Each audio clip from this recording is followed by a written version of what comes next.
Hello guys, good morning. তোমরা সবাই কেমন আছো? আশা করি সবাই ভালো আছো। ওয়েলকাম টু মাই চ্যানেল বর্ষা আর ওই গ্ল্যাম লাইফ।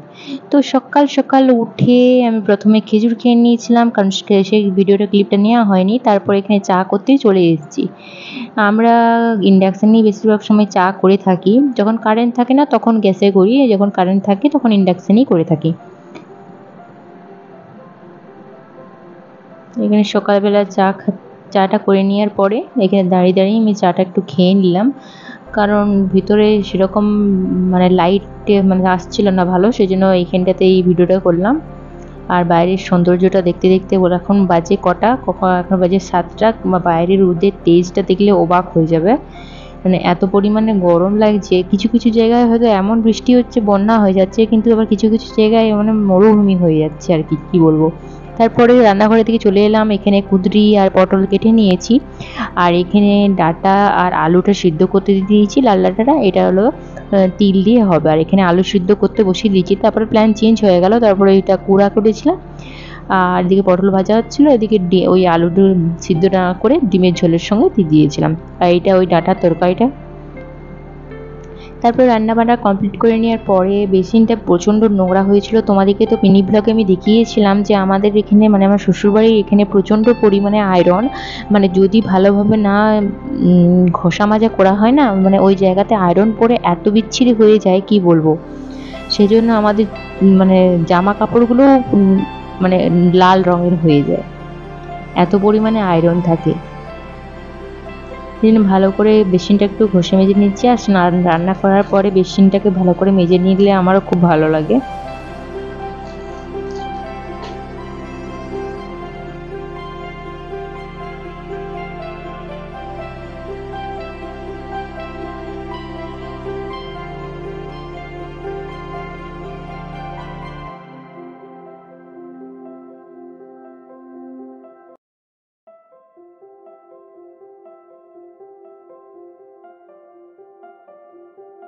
আর দেখো কি সুন্দর দেখতে লাগছে, একবারে চকচকে ঝকঝকে হয়ে গেছে বেসিনটা। তারপর সন্ধেবেলার দিকে এখানে আমার ননদ তেল ঢালছিল। এই তেলটা হলো আমাদের চাষের তেল। এইখানে ওই যে এক ডিবে হয়ে আছে, আর এইটা এক ডিবে হচ্ছে, আর এখানে আর একটু আছে, ঢালটা হচ্ছে। এটা আমাদের চাষের তেল। তারপর সন্ধ্যেবেলা কি করব না করব ভাবছি। তারপর ভাবলাম যে চলো তাহলে একবারে রান্নাঘরে যাই, একবারে রান্নাটা কমপ্লিট করে নিই। আমি সন্ধ্যেবেলা রান্নাটা বিকেলবেলা করে রাখার চেষ্টা করি, কারণ পুচুকে নিয়ে একটু বইগুলো নিয়ে বসাতে হয়, কারণ একটু অভ্যাস তো রাখতেই হবে। এখানে কলাই ভিজানো ছিল, ওবেলা থেকে কলাই ভিজিয়ে রেখেছিলাম। সেই জন্য এখানে আলু কেটে নিচ্ছি। আজকে ঘুগনি হবে, রুটি আর ঘুগনি হবে। আমাদের যখন একবেলা আমিষ হয় তখন আরেক বেলা আমাদের নিরামিষ হয়। নিরামিষ বলতে পেঁয়াজ রসুন হয় না এমন নয়, মাছ ডিম মাংসটা হয় না আর কি। সেটা কোনো কোনো দিন হয়, এমন নয় যে কোনো দিনই হয় না।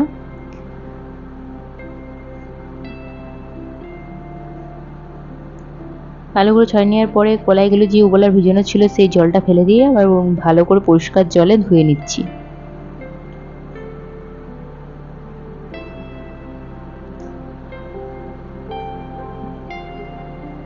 তারপরে এখানে আলু আর মটরটা দুটোতে বসিয়ে আমি প্রেসারে বসিয়ে দিলাম। এখানে সিটি পড়ুক ততক্ষণকে।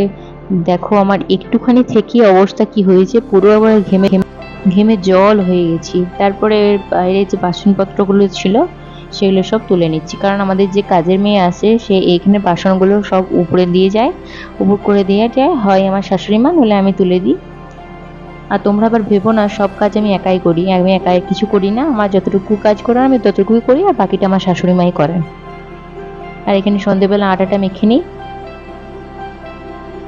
আমি সন্ধেবেলার আটা মাখার দায়িত্বে আর তরকারি করার দায়িত্বে থাকি, সেজন্য এই কাজগুলো আমি আগাম করে নিই। আর যেহেতু আমাদের ঘরে ঠাকুমা আছে সেই জন্য ঠাকুমার জন্য আলাদা করে আমি ছকে নিলাম। এখানে যেহেতু ঠাকুমা মটর খেতে ভালোবাসে না, সেই জন্য আলুটা ভালো করে দিয়ে এটা নিরামিষভাবে করে নিলাম। ঠাকুমারটা প্রথমে করে নিচ্ছি, তারপরে আমাদের জন্য আমি আলাদা করে পেঁয়াজ ভেজে সেটাকে ছকবো।